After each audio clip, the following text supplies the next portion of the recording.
Bismillahirrahmanirrahim. Alhamdulillah wassalatu wassalamu ala Rasulillah Sayyidina Muhammad ibn Abdullah wa alihi wa sahbihi wa man tabi'ahum lillah.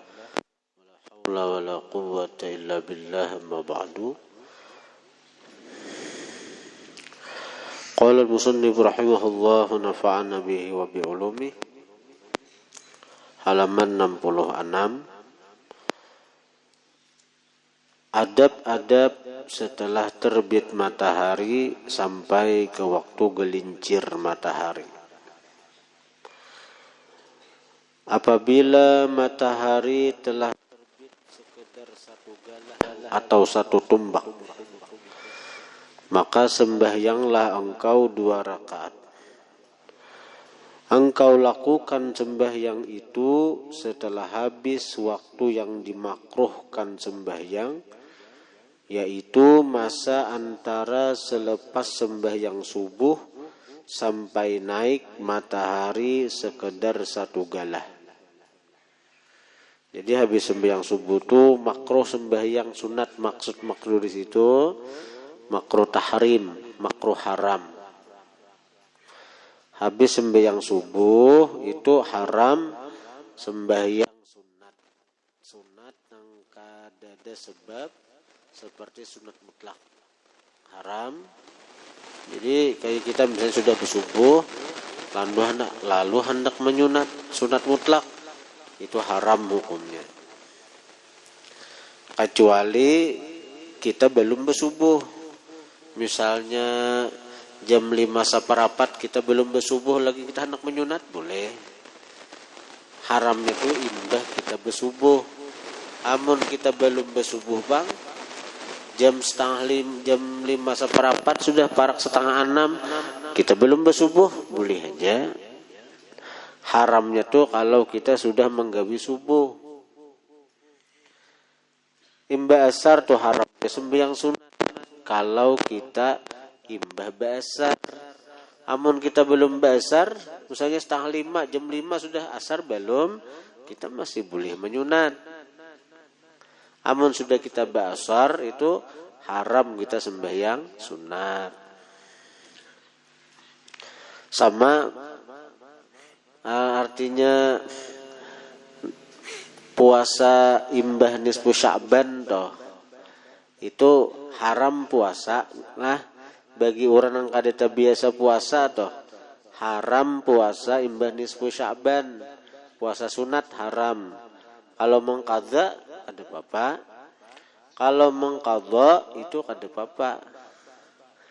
Mengqadha atau terbiasa puasa Senin Kamis terbiasa habis nisfu Sya'ban, itu bolehnya puasa bagi orang yang terbiasa puasa itu, atau orang hendak mengqadha puasa boleh juga. Tapi kalau tiba-tiba hendak puasa sunat imbah nisfu Sya'ban, itu kada boleh, haram hukumnya. Puasa sunat imbah nisfu Sya'ban kada boleh, haram. Kecuali ada kecualinya juga kayak tadi, kayak sembahyang subuh, kayak sembahyang sunat imbah subuh, kayak sembahyang sunat imbah asar, itu haram. Kecuali ada kecualinya teh. Kecuali kita belum bersubuh, kecuali kita belum basar.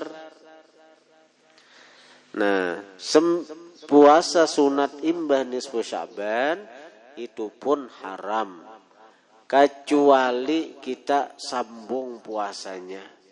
Misalnya kita nisfu Sya'ban puasa, maka hidup 16 boleh kita puasa. 16 kita puasa, maka boleh 17, hidup 17 kita puasa. Karena 17 kita puasa, hidup 18 kita boleh puasa. 19 parai kada puasa, maka hidup 20 kita haram puasa. Jadi kalau bersambung boleh aja. Amun kada bersambung itu kada boleh. Itu puasa sunat. Amun mengqadha itu boleh aja.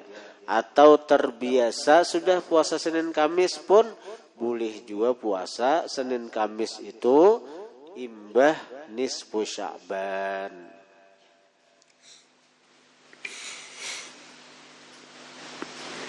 Waktunya apabila nang boleh sembahyang ini sudah kita bisa bersubuh tadilah. Apabila waktunya nang boleh sembahyang ini mulai terbit matahari itu dihitung 16 menit kurang lebih kalau secara ilmu hisab. Misalnya dilihat jadwal terbit matahari itu jam 6 kurang seperapat. Jam 6 kurang seperapat terbit matahari sudah dijadwal nih toh. Nah, liwatakan 16 menit. Itu secara hitungan jam. Liwatakan 16 menit berarti jam 6 lewat 1 menit kita sudah boleh sembahyang.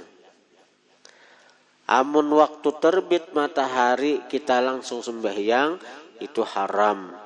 Karena ketika terbit matahari itu ujar Nabi pas di tengah-tengah 2 tanduk syaitan. Dan di waktu itulah orang-orang penyembah matahari itu sujud kepada matahari. Jadi liwatakan maka 16 menit daripada waktu yang ada di jadwal itu. Jam tanggal sekian mulai tanggal 1 sampai tanggal 6 misalnya terbit matahari jam 5 lewat 50 menit. Berarti kan jam 6 kurang 10 menit nih. Maka boleh sembahyang itu yaitu jam 6 lewat 6 menit. Jam 6 lewat 6 menit. Boleh sudah sembahyang tak? Engkau lakukan sembahyang ini setelah habis waktu yang dimakruhkan sembahyang, yaitu masa antara selepas sembahyang subuh sampai naik matahari sekedar 1 galah atau 1 tombak. Apabila matahari telah naik sampai ke waktu duha, yaitu apabila telah berlalu lebih kurang 1/4 siang, maka hendaklah engkau mengerjakan sembahyang sunat duha 2 rakaat atau 4 atau 6 atau 8 rakaat. Engkau kerjakan sembahyang ini 2 rakaat, 2 rakaat, artinya 2 rakaat sekali salam, seperti apa yang telah diriwayatkan dari Rasulullah sallallahu alaihi wasallam. Dan sebenarnya sembahyang ini sangat baik dan sangat besar pahalanya. Oleh itu terserahlah kepada seseorang apakah dia hendak memperbanyaknya atau mengurangkannya. Jarak yang paling jauh antara satu sembahyang ke satu sembahyang itu adalah antara subuh ke zuhur. Antara subuh ke zuhur itu jarak yang paling jauh. Kalau zuhur ke maghrib ada asar. Maghrib ke isya parak benar. Kalau isya ke subuh jauh, tapi masih jauh lagi subuh ke zuhur. Subuh ke zuhur itu masih jauh. Jadi jarak yang paling jauh antara satu sembahyang ke sembahyang lain itu adalah antara subuh ke zuhur. Oleh karena itu agama menganjurkan kita agar mengisi jarak yang begitu jauh itu dengan sembahyang duha. Paling afdal sembahyang duha itu, paling afdal itu adalah jam 9 ke jam 10. Pas itu paling afdal pas 1/4 siang. Jam 9 ke jam 10 paling afdal. Karena pas itu kan artinya antara subuh ke zuhur di tengah-tengahnya pas itu khairul umur awsatuha. Paling baik perkara itu yang panangahan. Kita andak di tengah-tengahnya itu antara subuh ke zuhur, di tengah-tengah jam 9 ke jam 10 duha. Kalau zuhur ke maghrib ada asar di tengah-tengah. Jadi paling baik itu sudah kita andak duha. Karena duha ini adalah waktu di mana orang-orang sibuk lawan dunia, maka orang-orang yang menggawe duha itu di sisi Allah dikenal dengan gelar awabin, orang nang kembali kepada Allah di saat orang-orang lain banyak nang lalai. Di saat orang lain banyak nang lalai. Kan orang asik di pasar toh. Orang asik di pasar, orang asik di usaha, orang asik di gawian. Kita kawa menduha, kita kawa sembahyang duha. Ini anugerah Allah. Allah Ta'ala cinta lawan orang-orang seperti ini. Karena itu Nabi mengatakan, la yuwadhibu ala salatid duha illa mu'min. Tidak melazimi atas sembahyang duha kecuali orang yang bujur-bujur beriman. Kada marutinakan, kada menjaga, kada istiqamah atas sembahyang duha kecuali orang yang mukmin, yang bujur-bujur beriman di sisi Allah. Orang-orang yang bujur-bujur percaya dengan Allah. Yang bujur-bujur percaya lawan Allah. Bila kada imannya kuat, kada cagaran kawa sembahyang duha. Ini asik di pasar, ini asik bercari, ini sibuk dengan dunia. Tapi orang yang imannya kuat, dia yakin rezeki datang dari Allah, bukan dari usaha. Ini yakin bahwa usahanya itu kadang memberi sabab. Nang bujur-bujur memberinya rezeki itu Allah. Tinggalkannya usahanya tuh nih jam 9, jam 10 sudah nah. Tulak tinggalkannya. Sembahyang duha ini. Kawan itu luar biasa. Rasakan hendak mencoba beratnya duha. Ini pian rutin 2 rakaat aja nah saben hari, 2 rakaat aja saben hari. 2 rakaat saben hari. Selama 40 hari, kawa kada istiqamah. Ini tolak ukur iman nih. Orang nang cinta lawan dunia, kada cagaran kawa istiqamah. Sibuk benar. Jangankan orang nang di pasar, nang di rumah pun untung bila kawa istiqamah duha. Berat. Ulun kada menyindir orang, ulun merasakan diri ulun seorang. Ulun merasakan diri ulun seorang berat. Padahal ulun berusaha istiqamah ni napa 4 rakaat aja unduhan ni. Kan 8 rakaat nang digawin Nabi, ulun ambil separuhnya 4 rakaat. Berat, kadang-kadang nang 4 itu ulun kurangi karena belum auran apa, ada tamu, ada apa, 2 rakaat. Tapi ya itu kita istiqamahkan yang penting jangan parai. Kadang-kadang di perjalanan juga Rasulullah itu kada pernah meninggal sembahyang duha, baik di waktu sidin di Madinah atau di luar Madinah. Kita dulu ke Banjar misalnya singgah di mana? Gawi 2 rakaat singgah di masjid, singgah di langgar. Jangan hendak bakami aja di masjid tuh. Sanunu singgah di masjid anda mengamihi masjid narai juga. Coba sembahyang 2 rakaat duha.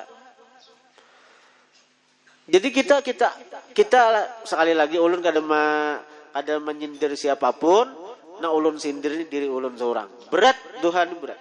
Ini nang ulun rasa akan seorang nah. Apalagi orang-orang di pasar sibuk dengan gawian, sibuk dengan usaha. Kawa istiqamah menduha pian luar biasa di sisi Allah. Tanda Allah tu cinta sayang lawan pian. Nampak Allah Ta'ala sayang lawan pian. Di saat orang-orang ini asik dengan usahanya, sibuk dengan dunianya, pian diundang Tuhan untuk masuk ke hadratnya. Pian ditarik Tuhan untuk menghadap kepadanya. Untung tuh bang. Duha nih. Kalau kita asa berat, dan waktu duha nih, apabila mulai awal waktu duha kita pandai waktunya dahulu nah. Waktu duha itu itu mulai boleh sembahyang tuh sudah kawa menggawe duha. Mulai boleh sembahyang apabila tadi mulai terbit matahari lewatakan 16 menit. Jadi misalnya terbit matahari di jadwal itu, nah jadwal itu terbit matahari misalnya jam 6 kurang seperempat tadi, kita lewatakan 16 menit, berarti jam 6 lewat semenit. Itu boleh sudah menduha. Ya memang ada mengatakan itu sembahyang isyraq, tapi ada juga mazhab mengatakan itu sembahyang duha. Dan itu nang digawi Sayyidina Ali. Jadi Sayyidina Ali itu sidin 6 rakaat, duha sidin di bawah pada Rasulullah kan 8 rakaat. Sayyidina Ali 6. Jadi sidin 2 rakaat dahulu menggawi begitu boleh sembahyang. Misalnya jam 6 lewat 5 menit, sembahyang sidin dahulu duha. Karena jam 9 ke jam 10 sidin menggawi duha kembali 4 rakaat. Jadi 6 rakaat Sayyidina Ali itu menduha sebenarnya. Sayyidina Ali jadi 2 kali sidin waktu awal boleh sembahyang, kemudian kena jam 9 ke jam 10 sidin 4 rakaat itu menggawi. Jadi 2 4 jadi 6 Sayyidina Ali menggawi. Jadi amun cagaran kita nih bila sudah taka pasar kada cagaran menduha baik gawi berdahulu ha. Jangan mahadang jam 9 jam 10. Parai cagaran. Gawi menduha aja berdahulu sebelum turun ke panurihan. Ibaratnya sebelum turun ke pahumaan, sebelum turun betukar getah misalnya. Ayo duha dahulu. Pertama kita nih nah, kenapa ditekankan menduha? Kita waktu guring, semuaan manfaat anggota itu ditarik Allah. Mata penglihatannya Allah tarik. Telinga pendengarannya Allah cabut. Tangan untuk meraba ada kau lagi. Nagana kita. Ada sadar mana-mana tuh Allah gerakan kita. Dan batis untuk berjalan ada juga. Pokoknya fungsi-fungsi anggota ini Allah tarik kebanyakannya dari kita ketika waktu guring. Nah kemudian ketika bangun Allah kembalikan lagi fungsi anggota-anggota itu. Nah karena Allah mengembalikan fungsi anggota itu, ujar Nabi, wajib kita syukuri. Wajib kita syukuri. Dengan apa? Dengan sedekah. Dengan sedekah. Nah aku bersedekah bersyukur karena mata hari ini aku diberi Tuhan penglihatannya pulang. Karena bersedekah pulang untuk bersyukur telinga mendengar pulang. Bersedekah untuk bersyukur muntung bisa berpandir pulang. Maka waktu guring tadi dicabut Tuhan bertahan. Jadi kita bersyukur atas nikmat anggota yang telah Allah kembalikan, Allah pulihkan manfaatnya. Hitungi ha. Maka setiap anggota, setiap sendi-sendi yang sudah berfungsi itu jumlahnya kada kurang dari 300 persendian. 300 persendian. Dan kita sedekahin itu. Untuk ini, untuk kita jangankan artinya menyedekahi, menyembati sendi-sendi aja gin. Sendi nang di tulang, nang di lutut, sendi nang di lengan, sendi nang di paha, sendi nang di pinggang. Itu semuaan berfungsi waktu guring mati itu. Nah, gana. Nah, lalu ujar Nabi, mencukupi daripada sedekah itu, mencukupi daripada sedekah atas sendi-sendi kita yang sudah berfungsi itu, mencukupi dengan kita menggawi 2 rakaat daripada sembahyang duha. Nah, jadi kada apa? Kada kawa dianggap remeh masalah duha nang ini. Itu pertama lah bersyukur atas nikmat-nikmat persendian yang telah Allah kembalikan manfaatnya. Yang kedua, duha nih, ini adalah sebab salah satu sebab penarik rezeki baik zahir maupun batin. Jadi rezeki itu sebabnya datang lawan kita tuh ada sebab usaha zahir, ada sebab usaha batin. Usaha zahir apa? Usaha zahir ya kita bahuma, manurih, berdagang tuh usaha zahir. Usaha batin bang, usaha batin itu ya doa. Kayak apa cara berdoa itu? Beribadat dahulu, fa idza faragta fansab wa ila rabbika farghab. Jadi beribadat hanya berdoa. Salah satu sebab batin yang paling kuat mendatangkan rezeki adalah sembahyang duha. Sembahyang duha. Alangkah baiknya laki bercari, bini di rumah sembahyang duha, mendoakan laki mudahan dapat rezeki nang halal. Doa sembahyang duha tu aja harus benar tu. Nabi nang melajari kada kita kada kakarangan gada. Nabi nang melajari. Coba jangan buka di parukunan. Allahumma in kana rizqi fis sama fa anzilhu. Ya Allah, jika rezeki ulun di langit, turunakan. Wa in kana fil ardi fa akhrijhu. Jika di bumi, keluarkan. Ya tambang batu bara atau ya Allah. Ai lalu nang bubuhan nang tambang batu bara itu kan beisi bini, beisi anak, karena batu tukar ke kita. Batu tukar ke kita inya rezeki nang dari dasar bumi nih to, dilanjakannya duit hasil gaji batu bara nih to. Kalau usaha kawan ditiru lah. Kalau rezeki kada kau ditiru. Ini orang betatai berdagang nah, sama-sama berjual beras, betatai bejijir berjual beras. Nanganan rezeki kita tetap datang ke kita. Bebuhan bini bus batu bara batu tukar ke kita. Bebuhan bini pegawai batu bara batu tukar ke kita. Kayak pahan nak ada batu tukar ke kita. Nyama amalkan sembahyang duha. Wa in kana fil ardi fa akhrijhu. Jika di bumi keluarkan. Anharat sembahyang duha ni doanya tu. Wa in kana qalilan fakatsirhu. Jika sedikit banyak akan Tuhanai. Harat dah dua ni Nabi melajari ni. Nah anak bertukar 10.000 di mulma lalar. Nah anak tukar ini. Apalagi hanya gajian orang. Anak sandak sedikit bertukar timbul malalar. Pasar kadawani jambu dia sedikit pangapinginan. Hakikatnya Allah Ta'ala juga itu. Wa in kana asiran fayassirhu. Jika sulit mudahkan. Wa in kana ba'idan faqarribhu. Jika jauh parakakan. Nang jauh-jauh ya coba tukar ke kita juga. Nang paling harat wa in kana haraman fatahhirhu.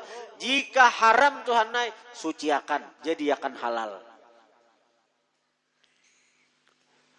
Bila haram rezeki ulun nih jadikan halal. Jadi pian bila istiqamah mengamalkan sembahyang duha dibaca dengan doa-doanya asa istiqamah mengamalkan sembahyang duha lawan doanya diamalkan pian yakini ja nang apa nang datang lawan pian rezeki itu halal. Karena itulah doa kita. Bila haram suciakan, jadikan halal. Nah, pengalihnya lawan Allah Ta'ala. Kalau kita sebenarnya menggawe duha istiqamah membaca doa nang itu pian yakini apa nang datang lawan pian daripada rezeki itu halal. Itu halal. Jangan dicari-cari. Apalagi artinya laki memberi duit lawan kita, memberi duit laki lawan kita. Datang mana duit nih? Korupsi kah? Jangan kayak itu. Yakini bahwa apa yang datang lawan kita daripada rezeki itu halal. Karena itulah doa kita lawan Allah. Itulah permohonan kita lawan Allah. Itulah permintaan kita kepada Allah. Jadi yakini halal itu. Asal istiqamah dalam menggawi duha. Amun haram dasar bejauh. Orang-orang nang ma'amalakan duha nih. Orang nang ma'amalakan sembahyang duha, lawan doa-doanya nang diajarkan Nabi tadi toh. Itu orang-orang nang menggawi nang haram dasar bejauh. Dasar bejauh, hatinya itu tak tutup, hendak menukari anu kita. Hatinya tak tutup, hendak batu tukar lawan kita. Hatinya tak tutup, hendak membantu kita. Hatinya tak tutup, hendak memberi kita. Asal istiqamah dalam menggawi duha dan doa-doanya. Nah, itu tuh.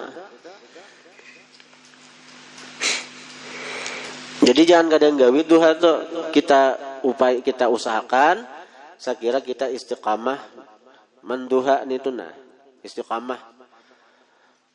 Babinian afdalnya di rumah. Afdalnya. Tapi amun takana binian nih orang pengusaha di pasar juga kapas kalanggar gawi. Fadilatnya bila orang menggawi duha 2 rakaat di langgar atau di masjid itu dapat pahala umrah. Dapat pahala umrah. Siapa sembahyang duha di masjid atau di langgar 2 rakaat duha itu dapat pahala umrah. Lah, jadi amun kawa ke masjid, amun kawa ke langgar. Tapi amun cagaran berbahaya hati. Kan kita mengejar fadilat tapi hati rusak. Asa aman di rumah aja, aman di rumah. Maka ura-ura nang kayak itu abdal di rumah. Aku bila kalanggar kena aku ini bisa ria, bisa hati rusak, kada tahan disambet orang, pina pa alimnya, kada tahan adikuyai orang. Sudah aku di rumah aja, abdal di rumah orang nang kayak itu. Karena itu menjaga hati. Hati itu lebih utama dijaga daripada kita mengejar fadilat atau keutamaan. Hadirin hadirat yang dirahmati Allah Subhanahu wa taala. Guru malajari kalau sembahyang duha itu rakaat terakhir daripada sembahyang duha baca ya Wahhab ya Wahhab ya Wahhab 14 kali. Terakhir misalnya kita hendak memilih duha itu 2 rakaat atau duha itu 4 rakaat. Sujud terakhirnya itu nah baca ya Wahhab 14 kali. Artinya wahai Allah nang maha pemberi, wahai Allah nang maha pemberi, wahai Allah nang maha memberi. Nah, pian minta lawan Tuhan. Nang apakah? Ya Wahhab ya Wahhab ya Wahhab 14 kali. Di sujud terakhir sembahyang duha. Nak minta apa lawan Allah Ta'ala? Nih ngaran Allah tu Wahhab, maha pemberi. Nang pemberiannya itu kada terbatas. Nang pemberiannya itu kada berhitung. Orangnya kada pamalar. Orangnya penyayang. Orangnya pemurah. Orangnya bila kada diinta sarik. Bila kada diintai sarik Allah Ta'ala tu. Jadi pian minta nang apa aja, pian ada hajat apapun, pian minta lawan Allah. Minta lawan Allah, ya Wahhab, ya Wahhab, ya Wahhab.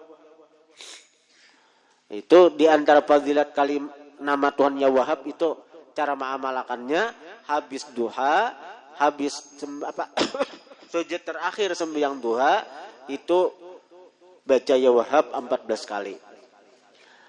Bila ada hajat besar,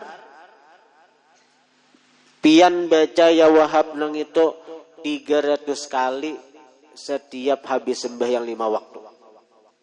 Ya Wahhab, ya Wahhab, ya Wahhab, ya Wahhab. Itu amalan guru Bakhi itu, amalan guru di Gampa.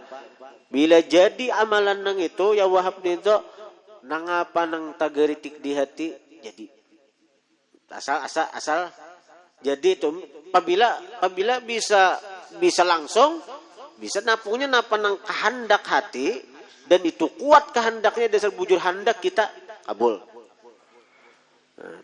toh 300 kali habis sembahyang ya Wahab ya Wahab ya Wahab ya Wahab ya Wahab ya Wahab ya Wahab ya Wahab ya Wahab ya Wahab ya Wahab ya Wahab ya Wahab bujur-bujur baca jam ya Wahab ya Wahab ya Wahab ya Wahab ya Wahab ya Wahab ya Wahab ya Wahab hendak minta ilmu nang bermanfaat hendak minta kesugihan dunia akhirat hendak minta jodoh yang saleh dan salehah kabul ya Wahab ya Wahab ya Wahab ya Wahab ya Wahab 300 kali setiap habis sembahyang. Nah, apakah minta? Jangan minta lawan makhluk, jangan minta lawan hamba. Bila ada hajat, minta lawan Allah. Bila ada kesusahan, minta lawan Allah. Saya kira diangkat, dihilangkan.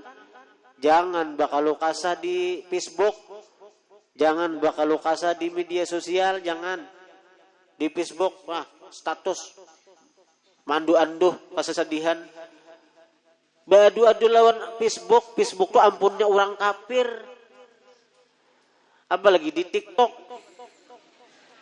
tuh ampun Cina badu-adu tuh lawan Allah ya Wahab ya Wahab ya Wahab wahai Tuhan yang Maha memberi beri ulun rezeki nang halal beri ulun artinya rezeki nang banyak, beri ulun kesugihan dunia akhirat, beri ulun anak yang saleh dan salehah, beri ulun jodoh nang sampai tiha.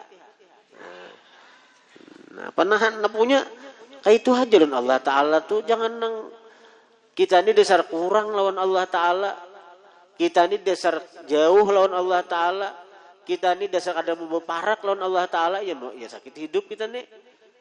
Kenapa sakit hidup? Karena kadamu berparak dengan Allah Ta'ala. Kadamu berparak dengan Allah Ta'ala. Coba paraki Allah Ta'ala. Coba dekati Allah Ta'ala. Jangan salahkan Allah Ta'ala. Jangan salahkan Allah Ta'ala. Salahkan diri kita. Kada mau berparak lawan sidin. Kada mau berparak lawan sidin. Cakanya kita hakun berparak lawan sidin. Segala kesusahan pasti hilang. Segala hajat pasti Allah kabulkan asal kuncinya paraki sidin minta lawan sidin pasrahakan lawan sidin tahu nang terbaik sagan kita ya Wahab ya Wahab ya Wahab lah melakan ya Wahab minta 300 kali habis sembahyang kalau ada keinginan nang besar tapi bila artinya asa kebanyakan 300 kali asa kebanyakan rutinakan ma'amalakan ya Wahab 14 kali di sujud terakhir ketika sembahyang duha ya Wahab ya Wahab ya Wahab ya Wahab ya Wahab ya Wahab ya Wahab ya Wahab ya Wahab ya Wahab ya Wahab ya Wahab ya Wahab ya Wahab minta Al-Fatihah.